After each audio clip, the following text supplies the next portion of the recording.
የኔ ፍቅር ወይ ማታ እኮ በህልሜ ቻይና ሄድኩ። የምርሽ ነው? እኔ ራሱ ማታ በህልሜ ከሶስት ቆንጆ ሴቶች ጋር ነበርኩ። እኔም ነበርኩበት። አይ አንቺማ ቻይና ነበርሽ።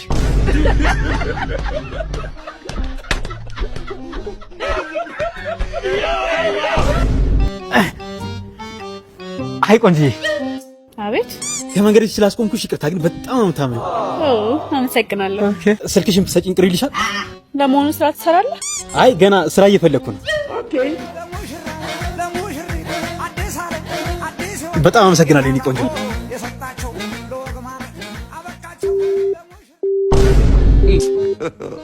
God have mercy upon us. የኔ ቆንጆ የሰጠሽኝ ስልክ እኮ አይሰራም። አንተም እኮ አትሰራም።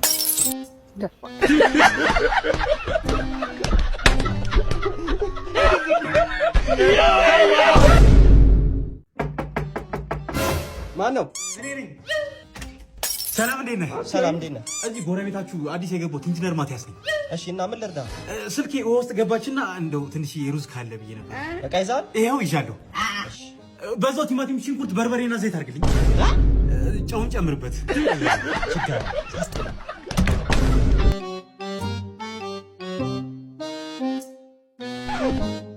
ዋው ጠረንክ ደስ ሲል። ማ የኔ መኪናው እኮ የኔ አይደለም።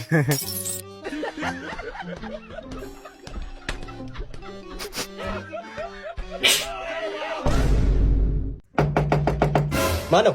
እኔ ነኝ። ሰላም ነው ጎረቤቴ? እግዚአብሔር ይመስገን ሰላም ነው። አለን አለን። የባንክ አካውንት ንገረኝ እስኪ። ለምን እንደምነግርህ?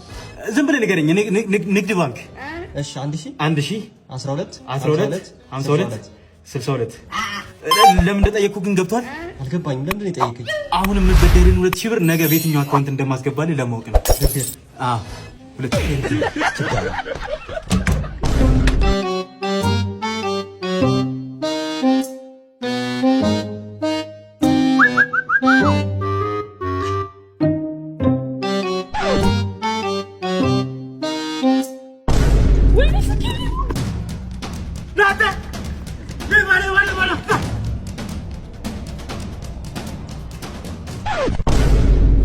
ምን አባ ፈልገህ ነው?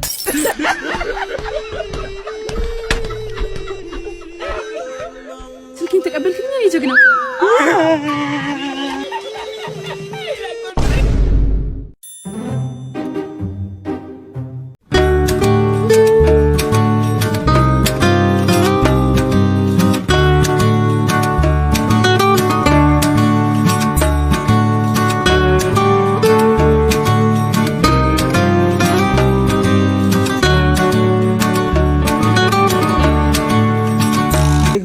ፍቅረኛ አግኝቼ ልመለስ ነው።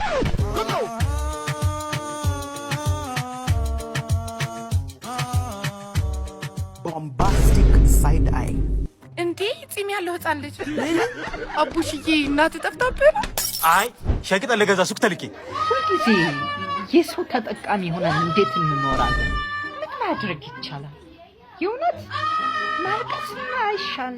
ማልቀስ ይሻላል እንዴ? 1 2 3 4 5 መስሪያ ቤት ስራ ይከለክለኛል። እንደዚህ ግን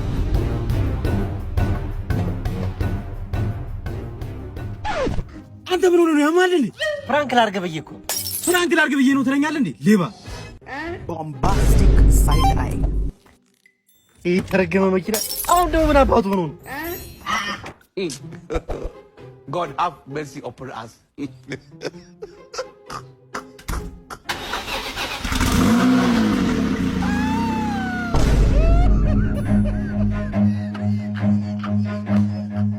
Run.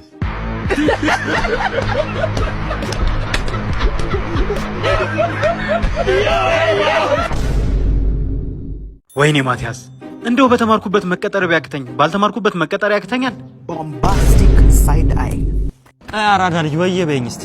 አረ ወንድሜ ምንም ብር የለኝም። አረ በየ 500 ብር ብትሆን ግጭኝና እኔ አብቃቃታለሁ። እኔ ለራሴ ስራ ፍለጋ ስንከራተት ነው ያልኩት። አረ ተይ ጀለሴ እንዳላስደብርሽ የሆነ ነገር ግጭኝ። እንዴ አንተ ምንም ብር የለኝም አልኩ አይደል?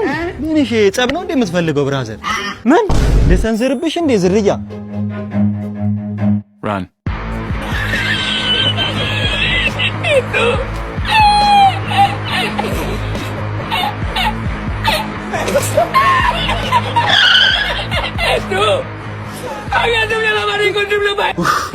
ሰው ወር ብሶታል።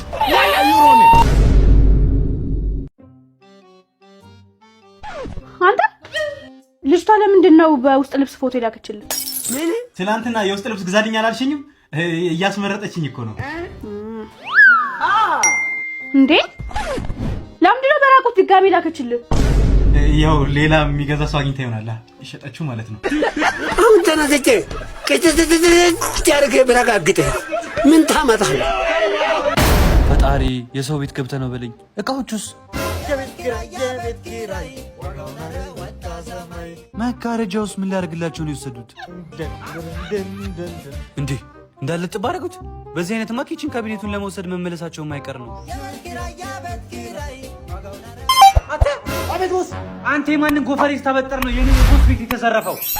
ዘረፉት እንዴ? ደግሞ ጠይቀኛለህ እንዴ? እንዴ መርገጥ ነበር። አሁን በአጠቃላይ ከቤት ውስጥ ያዘረፍከኝ ዕቃ ወደ 6.4 ሚሊዮን ብር ያወጣል። ከዚህ ቤት እንዳላባረር አንድ ምክንያት ስጠኝ። ክረውን ቤት በውስጡ የተለያዩ ጌሞች አሉ። ቦስ ግን ሳይ አቪያተር የሚመች ይመስለኛል። ክረውን ቤት አዲስ ተመዝጋቢዎች ገንዘብ ዲፖዚት ሲያደርጉ ያስገቡትን ገንዘብ 300% እጥፍ ያደርግላቸዋል። እንዲሁም ደግሞ 10 ጨዋታ መድቦ ከ10 አንዱ ፌል ቢያደርግ ካሽባክ ይደረጋል። ከ1 ሺህ በላይ ካሽአውት ለሚያደርግ ሰው ደግሞ ቦነስ አላቸው። ስለዚህ ቦስ ክረውን ቤት .ኢቲ ብለህ በስልክ ቁጥር ሳይን አፕ አድርግና ዛሬ የዘረፍነውን ገንዘብ ተጫውተን እናስመልሳለን። በነካጅ የቴሌግራም ቻናላቸውን ሊንክ ባዮ ላይ እናስቀምጥክላቸው ነገራቸው። ኪችን ካቢኔቱን ተመልሼ ይወስደዋሉ። ጥበቀው ሌባው። ወይኔ ማቲያስ ስራ ስጀምር ዘነጥበታለሁ ብዬ ገዛሁትን ቆዳ ጫማ በስራ ፍለጋ ልጨርሰው ነው። ወደሰከን አብራም አብርሽ እኔ እኮ ነኝ እንዴ ማቲያስ ዲማጅ ነው ዩኒቨርሲቲ ተመለስ እንዴ? 2 ወር ሆነኝ እኮ። እና እንዴ ነው 2 ወር ሙሉ ያልተገናኘ? ምን በእናትህ ጠዋት 12 ሰዓት ስራ ፈለገ እወጣለሁ፣ ማታ እገባለሁ። አንተ ግን መች ነው ይሄን ሌብነት የጀመርከው? እሱ ሌላ ጊዜ ተገናኝተን እናወራዋለን። ባይሆን ስልክ ስጠኝና አልደውልልኝ። አብርሽዬ ስልኬማ እኮ አንተ ጋር ነው። ባይሆን ቁጥርን ጽፈህ ስጠኝ። ኧረ ይቅርታ በእናትህ አንተ መሆኑን አላወኩም ነበር። በቃ ካርድ ግን ብዙ ጊዜ አልሞላ ቢፕኮል አደርግልሃለሁ። ኧረ በቃ አንተን ስልክ ስጠኝ እኔ እደውልልሃለሁ። እሱ ጥሩ ሐሳብ ነው። ስራው አሪፍ ነው መሰለኝ። አይፎን ይዛል። አዎ በእናትህ አንተ ግን ስራ ካላገኝ እንዴ ልትሆን ነው? ምንም ያስፈልገው ነገር የለም። እኔማ እባክህ በተማርኩበት የኢንጂነሪንግ ሙያ ምንም ስራ ላገኝ አልቻልኩም። ባልተማርኩበት ልሰራ። አረ በጣም አሪፍ ሀሳብ ነው። ቁጭ ከማለት ይሻላል። ግን ምን ለመስራት አሰብክ? እንዴ ማዳን ሰረሰከ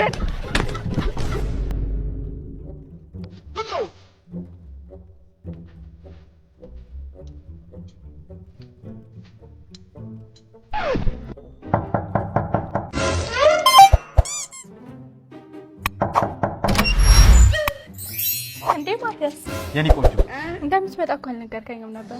ሰርፕራይዝ ላድርግሽ ብዬ እኮ ነው። ሰርፕራይዝ? አዎ ታውቂያለሽ፣ ያኔ ካየሁሽ ጀምሮ እንቅልፍ ተኝቻለሁ። የምርህን? አዎ። እና ዛሬ ቤትሽ ድረስ የመጣሁት በስነ ስርዓት ልጠይቅሽ ነው የኔ ቆንጆ። እባክሽ ፍቅረኛ ይሁን። እንዴ ምንድነው ይሄ? ጎመን ይብላ። የፍቅር ጥያቄ ልጠይቀኝ ጎመን ይዘህ ትመጣለህ? አይ በሞላ አበባ ለምንድን ነው አበባ ይዘህልኝ አልመጣህ? ተያ አበባ ባመጣልሽ አበባው ከሁለት ቀን በኋላ ይደርቅና ትጠይዋለሽ። ይሄንን ጎመን ግን ከድንች ጋር አድርገሽ ቆንጆ ትሰሪና ትበይበታለሽ። ሰውነትሽም ጠንከር ይላል። ስለዚህ አበባ ባመጣላት አበባው በሁለት ቀን ይደርቃል በሚል ተልካሻ ምክንያት ጎመን ይዘህልኝ መጣ? ሂድልኝ። እንደውም እንደዛ ቀልድ አልፈልግም። ግቤ ለቃውጣ። ማን ነው ማቲያስ ጎመን ብቻ ነው ይዞልሽ የመጣ ያለው? ለምንድን ነው እንደዚህ ዝቅ አድርገሽ የምታይኝ? እና መጀመሪያ እንደዛ አትለኝም ነበር እንዴ? ሌላ ምን ይዘህልኝ መጣ? 100% ከንጹህ ጤፍ የተሰራ ወፍራም እንጀራ። እንደ ሱቁ የሚበጣጠስ ነው ይመስልሽ? ቁርስ ምሳራ ትበያለሽ። በቃ የዘንድሮ ሴቶች ማመስገን አቆሙ ማለት ነው። የራስሽ ጉዳይ ከእንግዲህ የራስሽ ጉዳይ ከእንግዲህ የራስሽ ጉዳይ ከእንግዲህ